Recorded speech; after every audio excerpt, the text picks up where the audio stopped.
Welcome to another edition of Mark's Inspiration. Got the D-Man here, and I'm glad you could join me as always. Today's topic is going to be how to get out of the rut. I had one of my subscribers ask me that question. I thought, well, that's a good question. The rut. What is a rut? What is the difference between a rut and a grave? The rut is turned up on both ends. That's the only difference. And do you realize that most people die before they're ever buried? They hit 40 or 30 or maybe even 29 and they think, well, it's all downhill from here. Well, I will guarantee you, if you believe that to be true, it will be all downhill from there. Now, a rut, actually, you can call that a rut in itself. You have put yourself in a rut if you believe that at any time in your life that it is all downhill from there. Now, society will tell you at certain ages that you're supposed to act like this, you're supposed to be this, you're supposed to do this, you're supposed to have this. That's what society tells you. Most of what the societal programming is for is to condition you to believe, so you will buy, so you will consume, so you will purchase. And if you just get this one thing, or go here, or have this, or drink this, or do this, you will be happy. Well, guess what? That in itself is a rut. You are in the rut believing that one more thing you get, one more thing you do, one more thing if you just be, that you're going to find fulfillment and happiness and satisfaction. You know, a rut is something that you go up and down. If you get cut in a rut with a car, you kind of go back. You got to rock back and forth to get out of that rut. And you can rock back and forth a lot. And if you don't give enough momentum, enough gas, push the gas down enough, or get enough momentum going back and forth, you will never get out of that rut. Only you can get yourself out of the rut. You have to do it. No one can do your push-ups for you. First thing I'll tell you is quit listening to the media. Quit listening to the posts, the advertisements, the announcements that tell you that you have to have more to be what you want to be. To have more, you have to be before you can have. But the societal programming tries to teach you that first you must have before you can be, because that fits their agenda. Sales, money. You are a consumer. You will always be a consumer if you continue to act like a consumer. Allow yourself to be programmed as a consumer. No one forces you to turn on the radio. No one forces you to listen to the announcements, the advertisements. No one. Even if you're driving down the road with your radio on, listening to music, the announcements come on, the advertisements, you can shut them off. But most people don't. They listen to them. They don't think they're listening. They're driving, they're thinking about something else. But this programming is going into your mind subtly. If you don't believe me, think about this. Have you ever listened to a song? You hated that song, okay? It just annoyed the hell out of you.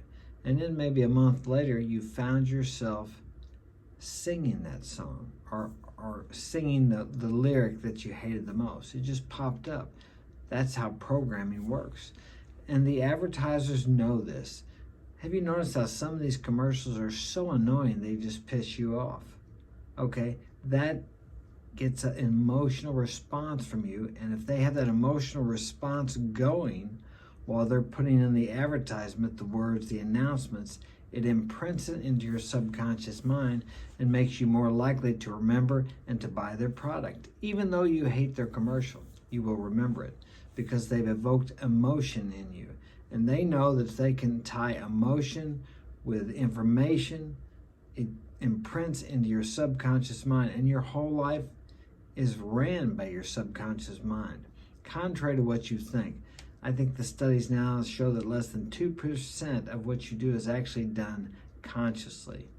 You pick up a pencil, you think you decided to do that. It was decided before you ever picked it up, like a millisecond or 2 seconds, whatever, before you pick that pencil up. Everything you do is done within you by your subconscious before you ever take the action on the outside, and you think you do it consciously.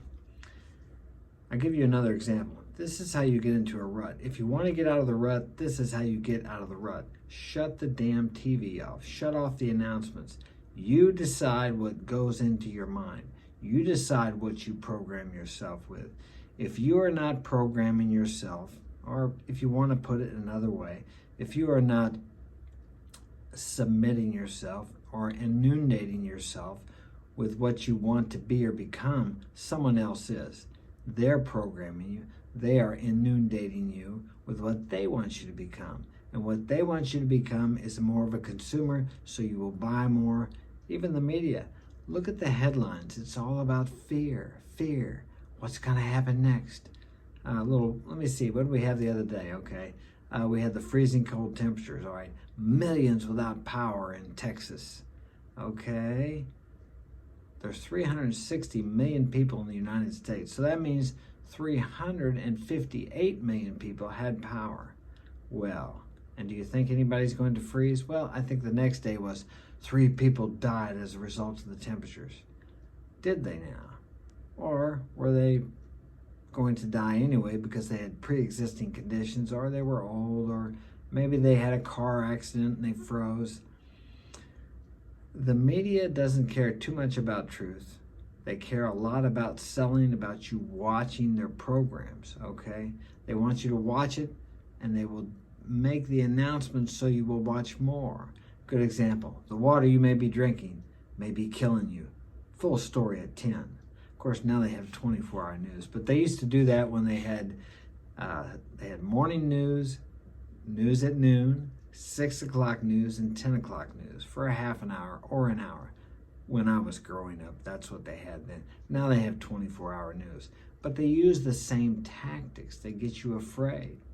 Sometimes it even pulls me in.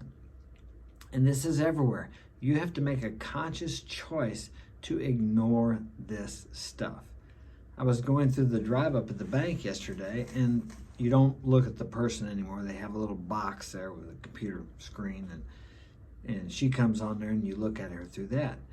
So I put my money in, sent it in, and we discussed what I needed to do, and it went off. And then the news starts popping up on there about politics and different things like this. It's very difficult to get away from, but you can get away from it. And if you want to get out of the rut, that's where it starts, by determining what you allow to enter your mind. Because what you allow to enter your mind is what's going to direct your thoughts, your actions, your movements, and everything you do in your life. It's up to you. You do have a choice of what you allow in there. Make the choice today to put only things within your mind that you want to express in your outer world. That's what I do all day. From the time I get up, I'm meditating, I'm contemplating, I'm listening to YouTube videos from people that are wiser than I, about topics that I want to learn about, that I want to focus on all day.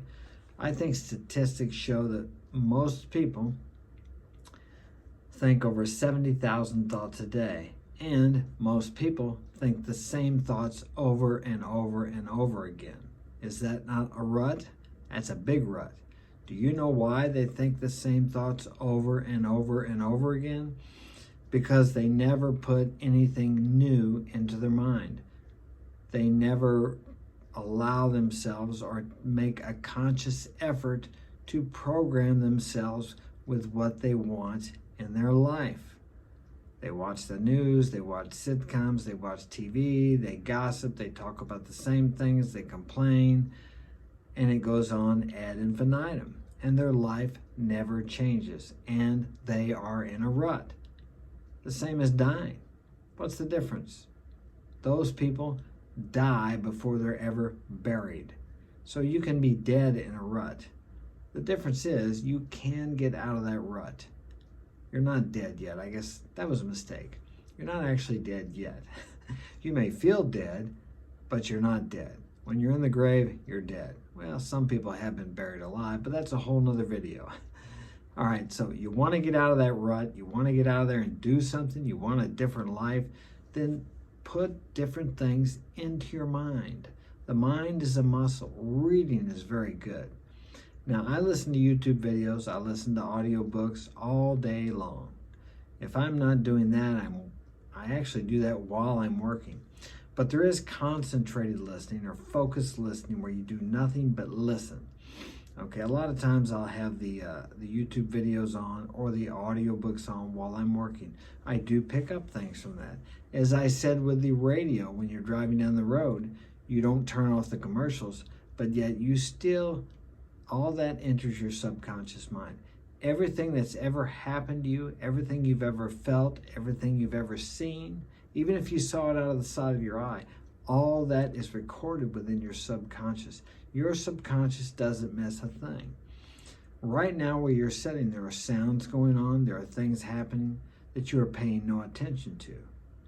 Because if your conscious mind picked up all the outer, I want to say influences, all the outer actions or happenings, I'll say it like that, I can't think of the correct word I want to use, you would go crazy. You couldn't handle the input, but your subconscious mind misses none of it. Everything. Everything that's ever happened to you is recorded within you. Everything you've ever heard, everything you've ever touched, everything you've ever experienced.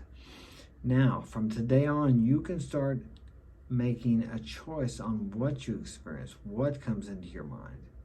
What do you want to be, have, or do? Then start putting things into your mind that are congruent with that, and get rid of anything that is not congruent with that. Do not allow anything in your mind that is not congruent with what you want to be, have, or do. You do have a choice. We weren't put here on this earth as helpless victims. You may not be able to control your outer world directly, but when you control your inner world, you control your outer world indirectly. When you control this in here, then the things in your world will reflect what's going on in here. So think about that. If you're just taking in all the garbage of the world, all the negativity, I mean, there are so many wonderful, beautiful things that happen in the world every day. They don't make CNN headline news, though. Therein lies the problem, okay? So if you just take in what the world is giving you every day, it's negativity, it's fear, it's garbage, it's hate, it's violence, it's racism, it's everything that doesn't accomplish anything. So you have to cut that off. But that's what most people take in every day. And their world is created by default and created by what they're allowing within themselves, and then it expresses itself in their outer world. So that's how you get out of the rut. Start by changing what you allow to enter your subconscious mind. All right? I hope that's been of help to you, Mr. Sparty. This was for Mr. Sparty, one of my biggest fans. Not the Sparty Fortune dating guide, but another Sparty Fortune. All right, so, hey, have a great day. Leave a comment in the comment section, and I will talk to you later.